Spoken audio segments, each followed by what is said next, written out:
Well, let's unpack the story further. Joining us for this discussion is Chris Yelland, who is an energy expert. Chris, a pleasure talking to you. Thanks for coming on.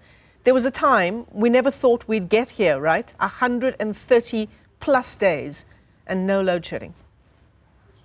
Yeah, it is remarkable, and it's a great achievement. And one can give credit to not just the president who put in place this emergency energy plan, to Minister Ramokgopa, who's been handsomely rewarded for his achievements by expanding his portfolio, cover both energy and electricity, through to the people at Eskom, the private sector with whom they engage, and a whole lot of role players that have come together and brought an end to load shedding, although the minister made a point of saying that we should not become complacent, and that we should not necessarily consider that load shedding is over for good. But certainly we've seen a dramatic improvement. And as that has happened, so the attention of the minister is now turning to other problems and issues that are there, that perhaps have been overshadowed by load shedding in the past. But now that that has been dealt with pretty effectively, these other issues are really beginning to show. And here I'm talking about the so-called load reduction, which is affecting predominantly the poor, the whole question of energy poverty, energy access, that is access to electricity, and energy affordability, question of free basic electricity, and the municipal arrear debt to Eskom, and the arrear debt by government, government, private sector, and individuals to municipalities themselves, and of course to the whole wider issue of the funding of municipal service delivery, which has become a deep problem in South Africa. And certainly the minister's attention is now beginning to focus on these new issues, which is most important. Yeah, and most welcome. I want to hone in on the issue of the impact on the poor of these energy prices. You'll know better than I do, Chris, but we've had a series of increases in the electricity, in the price of electricity approved by NERSA over the past few years. How do you see that panning out? How do we, and how does the minister and the stakeholders he talks about, how do we address that? Yeah, so look, in the last several years, although the impact has been severe on the poor, they have been somewhat cushioned by cross-subsidization. They've also been cushioned to some degree by the policy of free basic electricity to indigent households in South Africa. But it's now been acknowledged and recognized by the minister that some of these poverty relief mechanisms are simply not working. So he points out, and it's been pointed out by myself and others, that there are about 10 million indigent households in South Africa. And they are supposed to receive, as a poverty relief mechanism, 50 kilowatt hours of free basic electricity to cushion them from these price increases in electricity. But the reality is that only about 2 million out of the 10 million that qualify actually receive free basic electricity.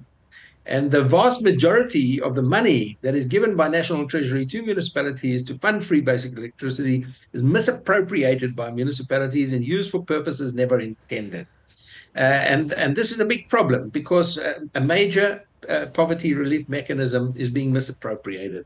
And this means, as we've seen with the city of Johannesburg putting a 230 Rand price increase, fixed price on all prepayment meter customers, of which 80% of indigent customers are on prepayment meters or qualify for prepayment meters. They are having to pay this 230 Rand, which they should not be paying, simply because they're not on the indigent register of the city of Johannesburg and other municipalities for that matter. So I think the minister is recognizing this, not just the minister, but his team, including the deputy minister. And I'm very impressed with the new energy that the minister and deputy minister in the government of national unity are bringing to energy in South Africa. Chris, the issue of the tariff, was that not put on hold? Just a point of clarity, is that not still up for discussion? No. The city of Johannesburg when there was this public outcry, they said they were going to review the matter, but in the meantime, it stays. The 230 Rand fixed price per month stays on all prepayment meter customers. And remember, prepaid meter customers are generally the poor. The majority of them are the poor. And that stays. And there was since a further statement by the mayor that it's going to have to stay and it will stay and that they're not going to change it. Of course, the whole position of the mayor of Johannesburg is in question, and he could be removed as mayor, at any time. There's a huge and growing outcry to the performance of the city's mayor. Yeah. So I'm not saying that it will not be reviewed or that it will stand forever, but right now, as we speak, and since the 1st of July, that 230 Rand a month fixed charge is in place, and it remains in place for the foreseeable future. Devastating for people who most likely spend about 230 Rand a month on electricity because of budgetary constraints. That's exactly right. I mean, a typical indigent household actually is spending around about 500 Rand a month on electricity, which is a huge amount for an indigent household. But that is what they are using to buy about 200 kilowatt hours a month. Now, the price of the average indigent household in the city of Johannesburg, who is not on the indigent register, with this 230 Rand price increase, is facing an overall price increase of 60% as of the 1st of July. And the 500 Rand a month that they would buy by 200 kilowatt hours of electricity is now only able to buy half of that, about 99 kilowatt hours of electricity, because of this fixed charge, which is having a devastating impact, and meaning that indigent households are having to choose between electricity and food. This is not what it should be. Yeah, electricity, food, transportation, and the list goes on and on. Those are the choices that they are having to make. How far does the discussion around the just energy transition talk to issues around how the poor are impacted, Chris? The just energy transition, this gradual movement towards lower carbon technologies. Once we get to a point where we can say we are moving towards that 1.5 trillion Rand that's needed for the just energy transition here in South Africa, what kind of impact and positive impact, positive contribution might that make on the poor? Look, we mustn't expect the just energy transition to have any immediate impact on the price of electricity and the affordability of electricity to the poor in the short term, in the immediate term. But the just energy transition really talks more to the reindustrialization around the green economy, particularly in towns and areas of South Africa, like in Mpumalanga Highveld, where there's a large number of coal mines, coal-fired power stations. It talks to the longer-term transition away from an economy with a high carbon content towards a cleaner, greener economy. And the funding is necessary to ensure that this transition takes place in a fair and just and orderly way, which minimizes job losses and which creates new skills in the green economy as the economy transitions. So it's not going to have an immediate impact on the price of electricity.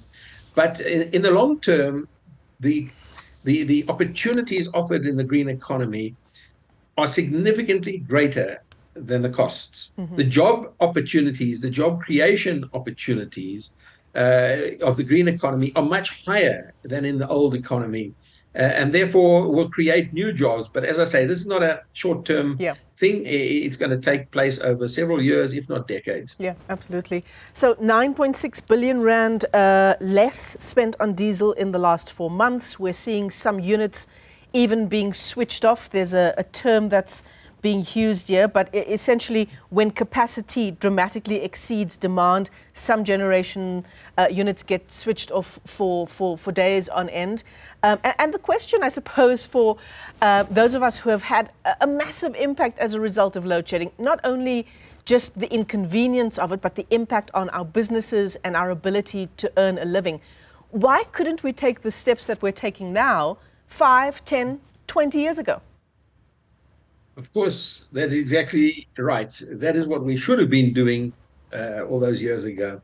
Uh, for some reason, in South Africa, we tend to wait until there's a crisis, until we're at the very brink before we do anything. And so, of course, it is welcome relief. We should have done it much sooner, but we didn't.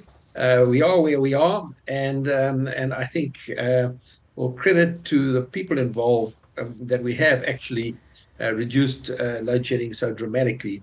As far as the diesel consumption is concerned, it's very welcome news that we're not using diesel open cycle gas turbines, as they were never intended to be used. They were never intended to supply electricity for hours per day, for much of the working day, and then using the pump storage, to replenish, on the weekends. That's not how the power system should work. It doesn't lead to a resilient power system. What you need is what is now happening, and that is we're beginning to have a surplus of generation. Now, let's not call it a surplus, let's rather call it generation reserve capacity. And that gives the power system resilience, because you need a fairly significant amount of reserve generation capacity in order to be able to shut down units to do maintenance properly, in order to be able to be resilient in the face of, for example, a sudden cyclone or bad weather, like a snowstorm, or that knocks out parts of the country and causes loss of supply. So you need this generation reserve capacity. So the fact that they are saying that they now have a surplus, that they are able to put into what they call cold reserve, which means that they're not running, they're not spinning, but they are available to be brought back into service as and when needed. This is what we always should have had, a generation reserve capacity to give us the necessary resilience, so that we're not knocked over by every single, when the generator trips out suddenly. We should have enough generation reserve to be able to ride through that. And this is what we are getting into, this situation. Now, it's coming from two different sources. The first is that the existing old generation capacity, Eskom's fleet of coal-fired power stations, is performing much better. That makes more available, gives us some surplus. But at the same time, new generation capacity is coming back on stream, as well as old generation capacity that was really out of service for extended periods. Here I'm talking about Kusile units 1, 2, and 3, Medupi unit 4. These are old units that should be in service, that were broken down for extended periods of time, being brought back onto the grid. So this is additional generation coming onto the grid, as well as these old units just performing better.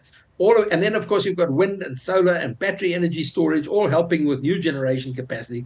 The combination of all these things coming together, plus Eskom having some more money, because it's not spending money so much on diesel, it's got more money to spend on maintenance, and more time to spend on maintenance, because it's got adequate reserve generation capacity. All of these things, come together, and suddenly we're in a much better situation than we were.